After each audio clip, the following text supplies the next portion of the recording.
आपको पता एडवर्टाइजमेंट देखी हो, बल्कि न्यू एडवर्टाइजमेंट्स भी आई हैं, तो उस दर लिखा होता है स्पेसिफिक कि पेपर इधर से, ठीक है। स्पेसिफिक पोर्शन 80 मार्क्स और जनरल नॉलेज 20 मार्क्स। और अगर आप उसकी जनरल नॉलेज की आगे डिवीजन देखें तो उसने उसको आगे डिवाइड भी किया होता है कि इधर इधर से पूछा जाएगा।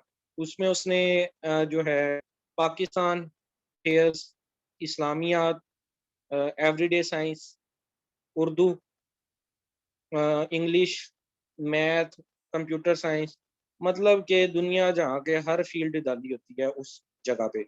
वो जब हम उनको कैटेगराइज करें तो वो 7 से 8 फील्ड्स बनती हैं। उनको 4-5 फील्ड हैं वो मैंने डिटेल में करवाई हैं, जिसमें इस्लामियात डिटेल में हमने देखी, पाकिस्तान अफेयर हम डिटेल में देखे थे, ज्योग्राफी, एवरीडे साइंस हमने डिटेल में देखे। बाकी जो फील्ड है ना, उर्दू हो गई, मैथ हो गई, इंग्लिश हो गई, वास्ट फील्ड है। इनको अगर हम कवर करने पे आए तो फिर तो ये हर एक सब्जेक्ट जो है वो 2-2 महीने लेगा। तो है आना 2 नंबर का, 3 नंबर का, तो हम इससे ज्यादा टाइम इसको दे नहीं सकते जो है, वरना फिर हमारा अपना जो सब्जेक्ट है वो मुतासिर होता है। तो अब इंग्लिश को भी हम बेसिक देख लेते हैं कि ये आता कहाँ कहाँ से है इसके अंदर। तो इंग्लिश एमसीक्यूज के जो एरियाज होते हैं वो जी, इसमें 8 एरियाज हैं जिनको वो टच कर सकता है। एक पहला उसमें आ जाता है सेंटेंस करेक्शन, दूसरा नंबर पे पार्ट्स ऑफ स्पीच, फिर direct indirect, active voice, passive voice, idioms, punctuation, synonyms और एंटोनिम्स। ये जी 8 टाइप की चीजें हैं जिनमें से वो आपसे पूछ सकता है कुछ भी। अब आएगा 2 या 3 नंबर का, तो 8 फील्ड में से कोई सी 3 फील्ड वो उठाएगा और एक एक नंबर का वहां से एमसीक्यू दे देगा। तो इन सारी फील्ड्स का एक हम जनरल तासुर ले लेते हैं कि इनमें से आ किस तरह आ सकता है, या सेंटेंस करेक्शन वो दे किस तरह आ सकता है, या पार्ट ऑफ स्पीच का वो पूछ किस तरह आ सकता है, डायरेक्ट इनडायरेक्ट कैसे वो पूछ सकता है करके। How MCQs can be made from English, explanation in next slides. तो देखिएगा, पहले नंबर पे वो आपसे सेंटेंस करेक्शन या फिल इन द ब्लैंक्स आपको दे सकता है। ठीक है, ये बेसिक वो दे सकता है। जैसे ये नीचे दिया हुआ है example, Ali dash football everyday. अब इधर वो आपसे पूछ सकता है कि इसको यहाँ पे क्या आएगा, या यहाँ वो यूं खुद दे सकता था कि वो दे देता अली प्लेड फुटबॉल एवरीडे, दे देता, खुद ही दे देता। ये इसको फिल किया हुआ आपको दे सकता है, और वो कहे कि नीचे इधर मैंने जो है वर्ब की दी है, तो असल वर्ब यहाँ पे क्या आना है। अब नीचे देखेंगे 4 ऑप्शन दिए हुए हैं, आप बारी बारी हर ऑप्शन को उठाएंगे। अली प्ले फुटबॉल एवरीडे करके आप देखेंगे कि क्या ये फिक्रा ठीक बनता है, अली प्ले फुटबॉल एवरीडे करके।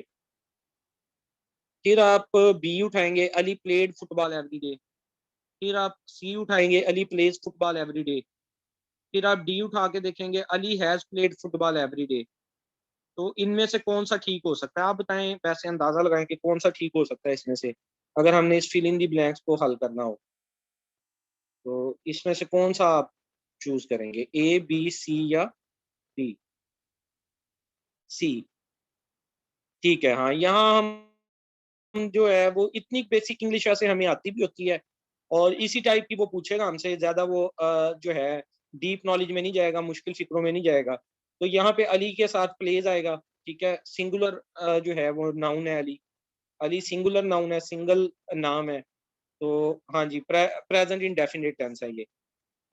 तो यहाँ पे प्लेज आएगा, सी जो है वो राइट आंसर बनता है। इसी तरह सेंटेंस करेक्शन के अंदर के बारे में मोस्टली पूछ सकता है। तो बेसिक टेंस आप एक दफा दोबारा रिवाइज कर लीजिएगा, जो भी टेंस है कि उसके कौन कौन से असूल बनते हैं। दूसरे नंबर पे जी पार्ट्स ऑफ स्पीच, वो आपसे पूछ सकता है, अंडरलाइन किया हो सकता है पार्ट ऑफ स्पीच। इंग्लिश में बेसिक आपने स्टार्ट करनी है ना इंग्लिश, तो इंग्लिश की बेसिक्स में दो चीजें तो मस्ट है ना। एक मस्ट है पार्ट्स ऑफ स्पीच। क्या आपको पता होना चाहिए कि इंग्लिश की जो कैटेगरीज हैं, जो जुमला बनाते हैं हम, इंग्लिश का जो सेंटेंस बनाते हैं, उसमें वो क्या क्या चीजें आती हैं। ठीक है, फॉर एग्जाम्पल पहला देखिए नाउन। ये देखिएगा, इसमें आपको पता होना चाहिए ये द डॉग हाउल्ड इसने लिखा है। तो द क्या है, डॉग क्या है और हाउल्ड क्या है। कोई भी जो सेंटेंस होता है इंग्लिश का, वो मुख्तलिफ पार्ट से मिलके बनता है, मुख्तलिफ वर्ड से मिलके बनता है। वर्ड्स मिलके बनाते हैं ना सेंटेंस। तो जो वर्ड्स होते हैं वो किसी ना किसी कैटेगरी से ताल्लुक रखते हैं। तो हमें पता होना चाहिए वो कैटेगरीज क्या है। एक तो ये चीज हमें मस्त पता होनी चाहिए, दूसरी टेंसेस लाजमी हमें आनी चाहिए। ये दो बेसिक चीजें होती हैं, बाकी फिर आगे थोड़ा सा डीप में चले जाते हैं। तो पार्ट्स ऑफ स्पीच के हिसाब से ये है। हाँ जी, द, एन और ए जो है ये आर्टिकल्स है। तो पार्ट ऑफ स्पीच हम देख लेते हैं। पार्ट ऑफ स्पीच होते हैं जी 8 तरह के। पहला होता है नाउन, दूसरा होता है प्रोनाउन, तीसरा होता है वर्ब, चौथा होता है एडजेक्टिव, पांचवा होता है एडवर्ब, छठा होता है प्रेपोजिशन, सातवां होता है कंजक्शन, आठवां होता है इंटरजेक्शन, और नाइन्थ नंबर पे बाज का कुछ लोग उसको भी पार्ट ऑफ स्पीच मान लेते हैं, आर्टिकल को। क्या आर्टिकल भी एक पार्ट ऑफ स्पीच है। ठीक है। तो कोई भी जो सेंटेंस है वो जब भी बनेगा सेंटेंस, वो वर्ड से मिलके बनेगा। और जो वर्ड्स होते हैं वो किसी ना किसी कैटेगरी से ताल्लुक रखते होते हैं। वो इन 8 कैटेगरी से ताल्लुक रखेंगे, या 9 कह लें। आर्टिकल को भी अगर आप एक वर्ड कैटेगरी के अंदर डाल देते हैं, या वैसे आर्टिकल को हम जो है वो एडजेक्टिव भी बाजुकात कह देते हैं, कि जो आर्टिकल होता है वो एडजेक्टिव होता है। अब इनको बारी बारी हम देख लेते हैं, इनकी डेफिनेशन क्या होती है। कोई भी वर्ड जो है वो नाउन हो सकता है। नाउन सिंपल अगर हम समझें, अगर तफसील में ना जाए, तो किसी चीज के नाम को कहते हैं नाउन। वैसे तो मतलब अगर प्रॉपर इसकी डेफिनेशन में जाएं और फिर इसकी टाइप्स देखें, वो एक लंबी बहस छिड़ जाएगी। तो ये अगर आप सेंटेंस देखें, द डॉग हाउल्ड, इसमें जो डॉग है वो नाउन है। नेम के जो वर्ड्स होते हैं उसको हम नाउन कहते हैं। या अली प्लेज फुटबॉल। ठीक है, इधर नाउन क्या होगा, अली। अली जो है वो फुटबॉल खेलता है। तो the name of a person, place और a thing is called noun. हाँ जी। आगे नाउन की टाइप्स आ जाती हैं, जैसे ये सादिया भी बता रही है, कॉमन एंड प्रॉपर नाउन। लेकिन और भी इसकी होती हैं, एब्स्ट्रैक्ट नाउन्स भी होते हैं।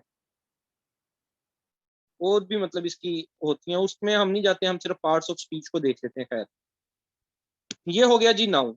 अब मे बी पॉसिबल वो आपको एक सेंटेंस दे दे और इसमें से पूछ ले कि नाउन कौन सा है, तो आपको जो उसमें से नाउन होगा नीचे वो दे। जैसे पहले ही सेंटेंस दे दे द डॉग हाउल्ड, इसमें नाउन कौन सा है वो आपसे ऑप्शन पहले में दे दे दी, दूसरा ऑप्शन दे दे डॉग, तीसरा ऑप्शन दे दे हाउल्ड।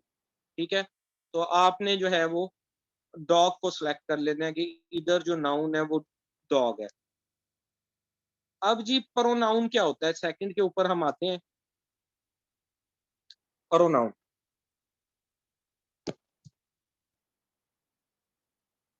वो चीज जो नाउन की जगह इस्तेमाल होती है उसको हम प्रोनाउन कहते हैं। हाँ जी, इन प्लेस ऑफ नाउन, उसको हम प्रोनाउन कह देंगे। देखें, अगर हम एक लिखें, पैराग्राफ लिखना शुरू करें। ठीक है, हम शुरू करें, द डॉग, द डॉग हाउल्ड, या हम शुरू करें, Ali is a good boy. ठीक है, अगला सेंटेंस में फिर हम लिखें Ali, wake up early in the morning. फिर हम लिखें अली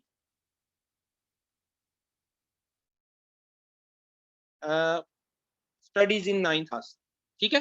अब देखें, अगर हम एक पैराग्राफ लिखें और बार बार हम अली अली अली नाउन इस्तेमाल करी जाए, तो ये रिडंडेंट हो रहा है पैराग्राफ। रिडंडेंट का मतलब होता है कि बार बार रेपिटेशन हो रही है किसी चीज की, तो ये अच्छा नहीं लग रहा। तो हम फिर उसकी जगह क्या करते हैं, हम प्रोनाउन यूज करते हैं। अली की जगह हम यूज करेंगे he. Ali is a good boy, he wakes up early in the morning, he studies in class 9th, he wakes up early in the morning. तो ये जो वर्ड अली की जगह यूज होगा उसको हम प्रोनाउन कहेंगे। ठीक है जी। तो इस फिक्रे में देखें जो यहाँ एग्जांपल दी हुई है, इट वेक द बेबी। तो यहाँ पे जो इट है वो प्रोनाउन है, वो किसी चीज की तरफ इशारा कर रहा है कि कोई चीज है, उसकी जगह पे ये लफ्ज यूज हो रहा है इट। ठीक है, तो ये प्रोनाउन में आ जाएगा। तीसरे पार्ट्स ऑफ स्पीच की तरफ चलते हैं, उसको हम कहते हैं वर्ब। वर्ब क्या होता है? वर्ब होता है कोई काम किया गया, द वर्क डन। जो काम किया जाता है उसको हम वर्ब कहते हैं। फॉर एग्जाम्पल पहले सेंटेंस को देखें, अगर द डॉग हाउल्ड, यहाँ पे वर्ब क्या होगा? हाउल्ड। ठीक है, कि डॉग ने बार किया या आवाजें निकाली। दूसरा अगर हम देखें, इट वेक द बेबी, तो यहाँ पे काम क्या किया गया है? वर्ब क्या है? वेक। और अगर हम तीसरा देखें, the loving mother comforted the baby, तो यहाँ पे वर्ब क्या होगा? कंफर्टेड। ठीक है, जो भी काम किया जाता है या काम होता है एक जुमले के अंदर, उसको हम सिंपली वर्ब कह देते हैं। ठीक हो गया, ये तो तीन चीजें हो गई। वर्ब की समझ आ गई? कोई भी जो काम किया जाता है उसको वर्ब कहते हैं। अली सिंग्स ए सॉन्ग, इसमें वर्ब क्या होगा? अली सिंग्स ए सॉन्ग, इसमें वर्ब क्या होगा?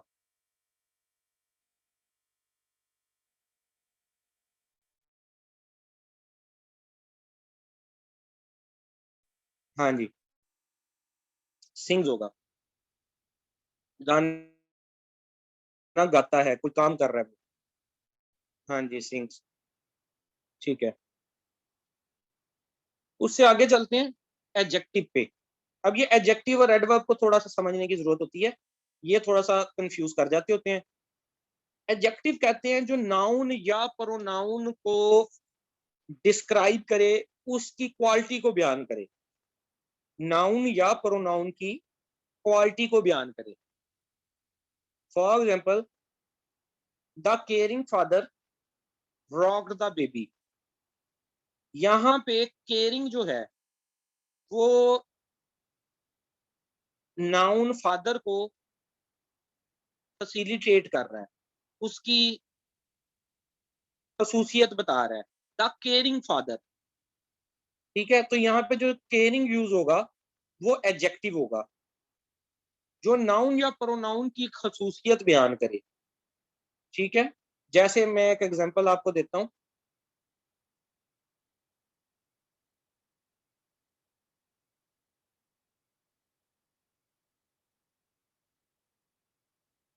अली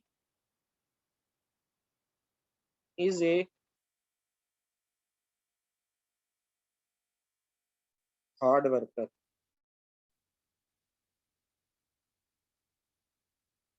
ठीक है, यहाँ पे एडजेक्टिव क्या होगा? Hard worker.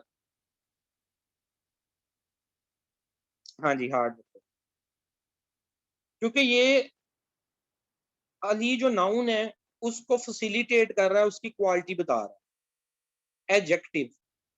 ठीक है,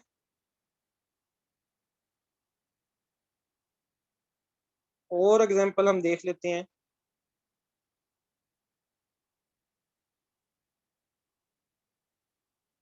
द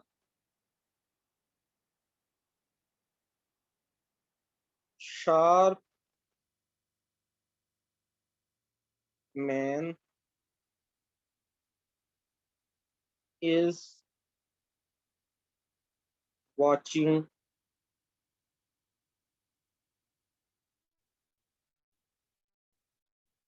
टीवी। अब यहाँ पे आप बताएंगे the sharp man is watching TV, the sharp man is watching TV, यहाँ पे एडजेक्टिव क्या होगा? हाँ जी, बिल्कुल शार्प, क्योंकि आदमी शार्प है, वो तेज है, ठीक है। मैन यहाँ पे जो है वो नाउन है, या जो है वो सब्जेक्ट है इधर का, ठीक है। और वो शार्प है, तो इसकी क्वालिटी बता रहा है ये वर्ड शार्प, तो ये एडजेक्टिव होगा। अब आ जाते हैं पे नंबर 5 के ऊपर। हाँ जी, quality of noun is adjective, और क्वालिटी ऑफ जो वर्ब की क्वालिटी बताएगा वो एडवर्ब होगा। बिल्कुल, एडवर्ब, वर्ब के साथ ऐड करना किसी चीज को। वर्ब की खसूसियत के वो काम की क्या खसूसियत है, वो काम कैसे किया गया है, उसको हम एडवर्ब कहते हैं। फॉर एग्जाम्पल वो कहता है द डॉग हाउल्ड लाउडली। यहाँ पे जो वर्ब है वो क्या था, हाउल्ड, और उसने क्या किया, लाउडली हॉल्ड किया है। तो यहाँ पे जो लाउडली है वो एडवर्ब है, ठीक हो गया। एडवर्ब क्या होता है, जो वर्ब की डेफ को मजीद करे। जैसे हम एग्जांपल देखते हैं, अली वर्क्स हार्ड। अब यहाँ पे जो वर्ब है, पहले वर्ब बताएं, वर्ब कौन सा है। अली वर्क्स हार्ड में वर्ब क्या है, वर्क्स, ठीक है। अब वर्क्स की जो डेफिनेशन बता रहा है कि वो हार्ड वर्क करता है, तो जो हार्ड होगा वो क्या हो जाएगा, एडवर्ब। हाँ जी, हार्ड इज एडवर्ब, और अली जो है वो नाउन हो जाएगा।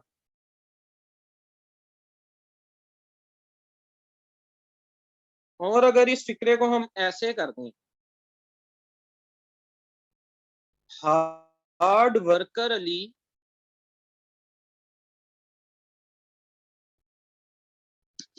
वर्क्स हार्ड, ठीक है। अब इसको आपको ब्रेक करें टेंस को। हार्ड वर्कर क्या चीज है, अली क्या चीज है, वर्क्स क्या चीज है, और हार्ड क्या चीज है। पहले आप बताएं, अगर इस फिक्रे को हमने ऐसे कर दिया, hard worker Ali works hard, तो हार्ड वर्कर क्या चीज है, कौन सी पार्ट ऑफ स्पीच है hard worker.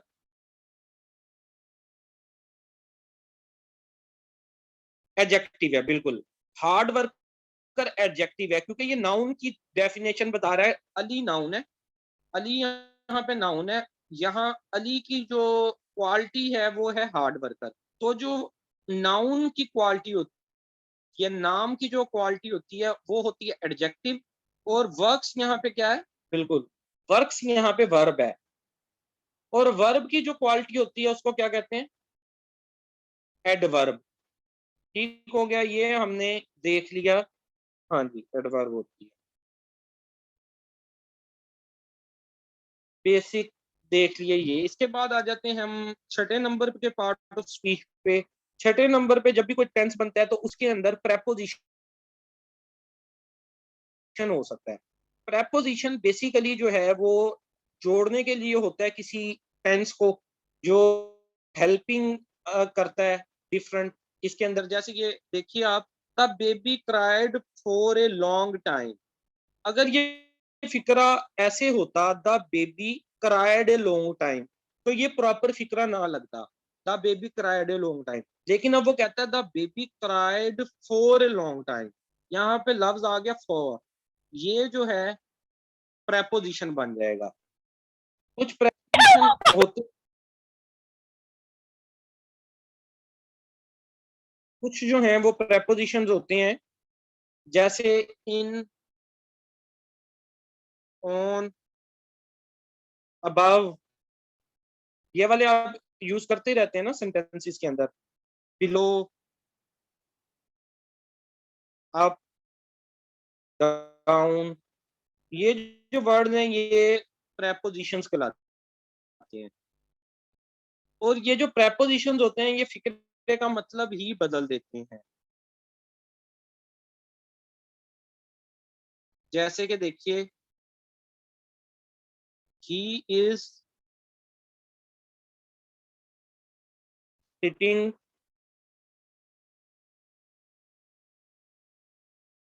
On the table, इसमें प्रेपोजिशन कौन सा यूज हुआ है? He is sitting on the table. दी, इशरत फातिमा कहती है दी यूज हुआ है। माशाल्लाह। ऑन यूज हुआ है, he is sitting on the table. On, ठीक है जी। और इधर अगर जो है हम देखें, फिक्रा ही सिटिंग ऑन द टेबल का मतलब है वो कि टेबल के ऊपर बैठा है। अगर इसको हम कर देते इन द टेबल, या इसको हम कर दें बिलो द टेबल, ठीक है, तो सारा फिक्रा ही चेंज हो जाता। बिलो द टेबल अगर इसको हम कर देते, तो ये जो कनेक्टिंग वर्ड्स होते हैं, ये अंडर द टेबल कर दें, ये चेंज कर देते हैं बिल्कुल ही मीनिंग को। और प्रेपोजिशंस के हवाले से ऐसा है कि स्पेसिफिक प्रेपोजिशन होते हैं जो उसी के साथ यूज होते हैं, उन वर्ड्स के साथ यूज होते हैं। तो आमतौर पे वो इस तरह के प्रेपोजिशन आपसे पूछ लेता है जो स्पेसिफिकली उस चीज के लिए हो, ठीक है। जैसे वो आपको एक सेंटेंस प्रेपोजिशन का दे सकता है, ही इज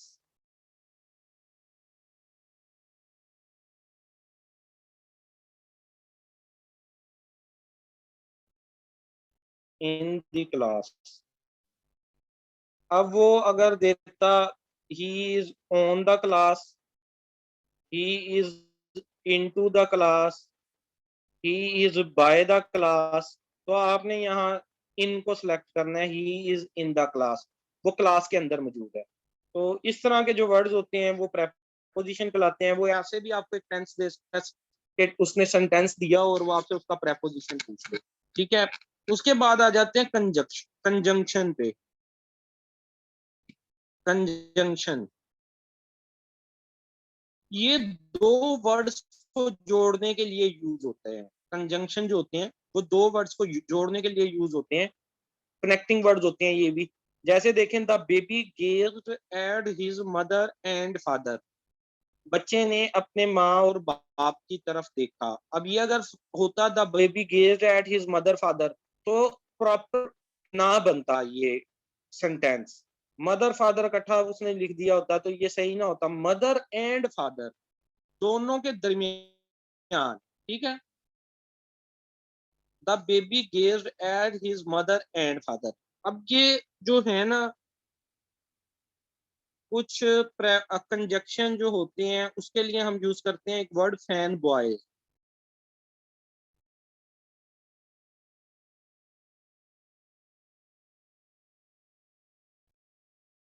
फैन बॉयज जो होता है, F for A and, N जो है नॉर, ई जो है बाय, ओ जो है और, वाई जो है येट, एस जो है सो, ठीक है। ये फैन बॉयज का, इसमें से हो सकता है कुछ गलत हो, मुझे प्रॉपरली इसको एज इट इज ना याद कर लेना आप। फैन बॉयज लिख के आप सर्च करेंगे इंटरनेट पे तो वो एग्जैक्टली exactly भी आपको इसकी लिस्ट बता देगा कि ये जो कंजक्शन होते हैं वो डिफरेंट मतलब वर्ड्स को जो कनेक्ट करते हैं। तो ये कुछ कंजक्शन हैं फैन बॉयज, एफ से फॉर, ए से एंड, एन से नॉर, बी से बाय, ओ से और, वाई से येट और एस से सो। ये जो है डिफरेंट वर्ड्स को कनेक्ट करते हैं। जैसे हम इसकी एग्जांपल देख लेते हैं।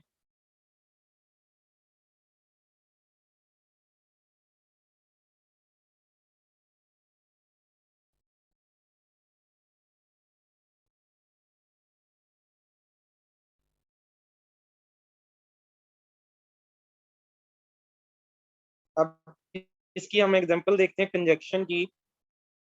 ये अली और अहमद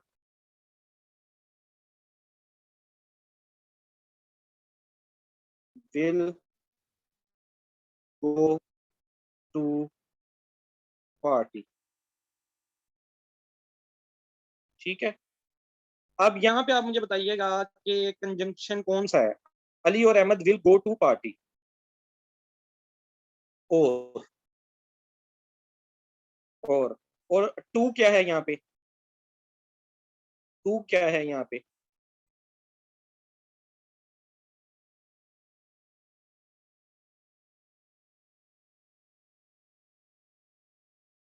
जी, प्रेपोजिशन। अली और अहमद, अली या अहमद में से, ये आ गया जी। जो कनेक्टिंग वर्ड है ये कंजंक्शन की सूरत में यूज होता है, और ये जो है प्रेपोजिशन, ये मोस्टली आफ्टर वर्ड्स यूज होता है, आफ्टर वर्ब के यूज होते हैं जो प्रेपोजिशन होते हैं ना। वैसे इनकी लोकेशन कहीं पे भी आ जाती है, इवन के सेंटेंस के शुरू में भी आ जाती है, आखिर में भी आ जाती है। तो वो तो अगर बहुत ज्यादा ही ग्रामर की तय में जाना हो तो फिर हम इसका देखते हैं कि पोजीशन क्या होती है। तो यहाँ तो बेसिक कंसेप्ट दे रहा हूँ मैं आपको। अच्छा, उसके बाद वर्ड की एक कैटेगरी होती है, उसको हम कहते हैं जी इंटरजेक्शंस। ये आठवां देखिएगा। Few, the baby fell back sleep. यहाँ जो फ्यू का लफ्ज यूज हुआ है, ठीक है, ये फोनेटिक्स के लफ्ज होते हैं, इनका एज इट इज कोई मतलब नहीं होता, लेकिन ये तासुर प्रोवाइड करते हैं, फीलिंग प्रोवाइड करते हैं, एक्सप्रेशन, ये यूज टू सडन एक्सप्रेशन। जैसे Allah, he is no more, Allah he is no more. यहाँ पे जो है अल्लाह को सारों के लिए यूज हो रहा है। ठीक है, अब जैसे आगे इन्होंने बताया जी, हुर्रा, आ, ये जो सारे वर्ड हैं, इस तरह के जो एक्सप्रेशन गिफ्ट करें, जी ब्रेवो भी जो है वो इंटरजेक्शन में आ जाएगा। इस तरह के वर्ड जो हैं वो इंटरजेक्शन होते हैं। जैसे हुर्रा, ये अब खुशी का एक्सप्रेशन है।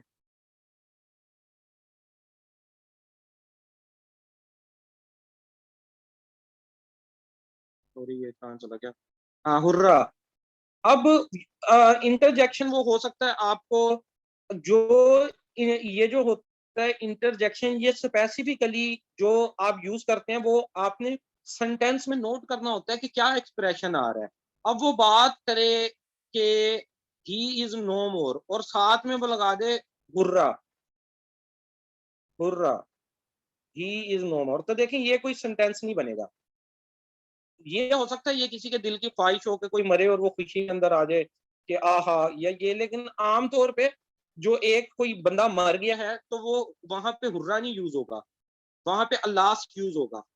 ठीक है, तो अल्लाह जो है वो इंटरजेक्शन हो जाएगा, हुर्रा जो है वो हैप्पी के लिए यूज होगा।